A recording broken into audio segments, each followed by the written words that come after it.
in Timothy Caulfield's new book, Is Gwyneth Paltrow Wrong About Everything? He examines that strange place where celebrity culture and science overlap, sometimes clash.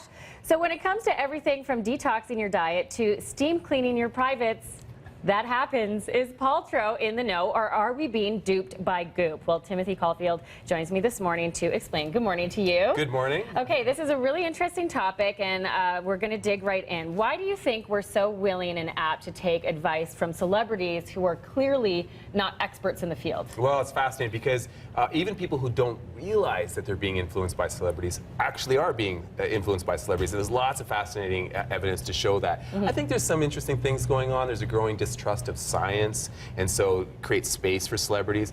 And also social media, huge impact. People feel closer to celebrities now. You know, you're following Katy Perry on her Twitter feed, and it feels like she's talking to you. Right. So that has a huge impact. And the other thing is, they're just everywhere. So we can't help but compare ourselves to celebrities. So yeah, evidence tells us huge impact in our lives. Okay, huge impact. We are bombarded by those messages. And you actually experimented with some of these practices. So colon cleansing, oil pulling, that piqued my interest, certainly. That was a hot topic.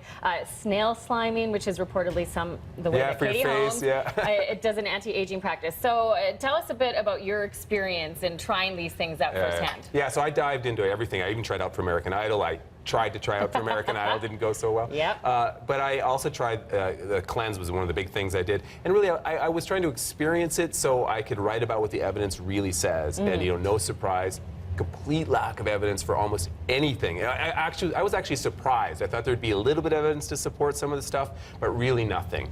And, you know, if you're talking about anti-aging, you know, all those things like bird poos and other big things celebrities do, and drinking a whole bunch of water, that's, you know, Jennifer Aniston loves to do that, no evidence.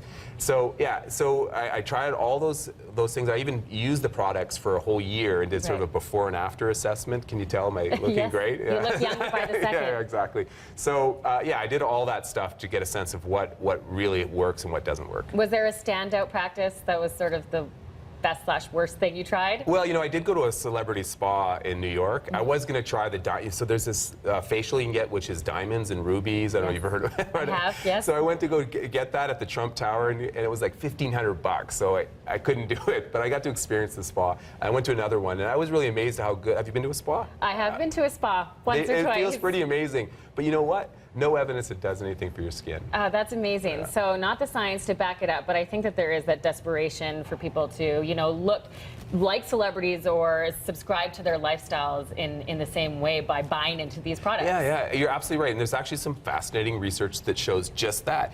There was a study that was actually done in Canada that showed that most women and men increasingly they're using these products and they realize they probably don't work, but there is that feeling of desperation. They feel compelled to do it, right? So yeah, even though there's this skepticism about it, that people still do it, and I think that's partly because of the pressure that we get from celebrity culture. Okay, and the messages we get in print magazines. You actually read People magazine for a year. How did that inform you or influence you? Yeah, so I read every single People magazine cover to cover for a year. In fact, right now we're doing more systematic analysis of this, but I wanted to get a sense of the messaging that was flowing from media like that. And one of the damaging messages is that it's all about looks. It's all about aesthetics. It's not about health.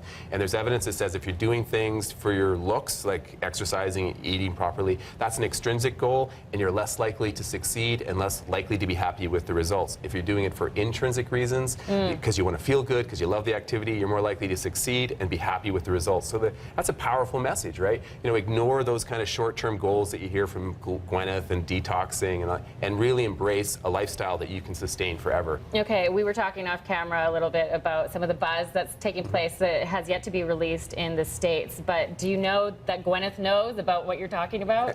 We haven't heard from her. We've reached out to Gwyneth and to Gwyneth's people. Nothing back yet. And as you know from the book, I tried to track her down a little bit. So it'll be interesting to see what happens when it is released in the U.S. The response in Canada has been amazing. I feel really, really lucky. So it'll be fascinating. I'd love to talk to her. I'd like to sit down with her and have a green tea maybe, and we can talk science. Talk science. And that is an important point, is that you don't come at it from, you know, a shaming perspective. It is a point of fascination and these things that, you know, the mass populations are obsessed with celebrities and what they're doing. I love pop culture, as you know. That's one of the reasons I wanted to write the book. I'm totally into pop culture. So yeah, it's not a shaming at all. I try to embrace pop culture throughout the book and have fun with it. Okay, really quickly, as a health expert, what should people be doing if not oil pulling and detoxing? It's boring but true. You stay out of the sun, you exercise, you don't smoke, you eat fruits and vegetables, you get a good night's sleep. Tough for you, I know. Yeah. I know. Those are the things that we should do. Ignore the hype. Ignore the hype. Save your pennies. Good old diet and exercise. Yeah, exactly that is the solution. All right, Timothy Caulfield, the book is called Is Gwyneth Paltrow Wrong About Everything? Thank you so much for joining us this morning. A pleasure to have you. Andrew Schultz,